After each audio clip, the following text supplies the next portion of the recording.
السلام علیکم پیارے بچوں، آج میں آپ کو بیت المقدس جس کو مسجد اقصی بھی کہتے ہیں اس کا چھوٹا سا واقعہ سناؤں گا۔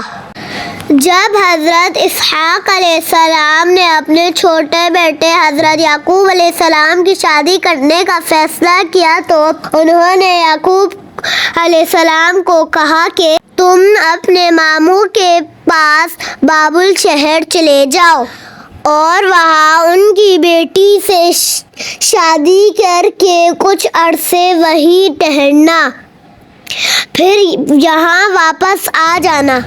چنانچہ حضرت یعقوب علیہ السلام نے اپنے والد محترم کے حکم کی تعمیل کرتے ہوئے اپنے ساتھ مختصر سامان لیا اور بابل شہر کی طرف چل پڑے۔ جب رات چھا گئی تو ایک صاف ستھری جگہ دیکھ کر آپ وہاں سو گئے۔ اسی رات انہوں نے خواب میں دیکھا کہ ایک بہت ہی لمبی سیڑھی ان کے قریب ہی زمین پر کھڑی ہے۔ اس سیڑھی کا دوسرا کونا آسمان تک پہنچا ہوا ہے اور اس کے ذریعے فرشتے اتر رہے ہیں اور چڑھ رہے ہیں۔ اس کے بعد انہیں اللہ تعالیٰ کی طرف سے ایک آواز آتی ہے، اے یعقوب، میں تیرے باپ اسحاق اور ابراہیم کا خدا ہوں اور ان قریب میں تجھے برکت دوں گا اور تیری اولاد کو کثیر کر دوں گا۔ تمام لوگ تجھ ہی سے فیض حاصل کریں گے۔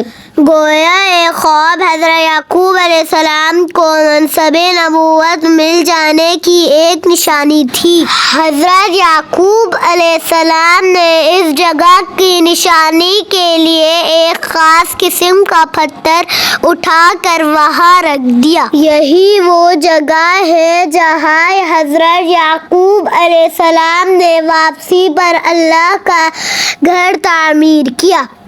آج کل اسے بیت المقدس کہتے ہیں۔ یہی مسلمانوں کا قبلہ اول ہے، چونکہ پہلے مسلمان اس کی طرف منہ کر کے نماز پڑھتے تھے، لیکن بعد میں اللہ تعالیٰ نے خانہ کعبہ کی طرف منہ کر کے نماز پڑھنے کا حکم دیا۔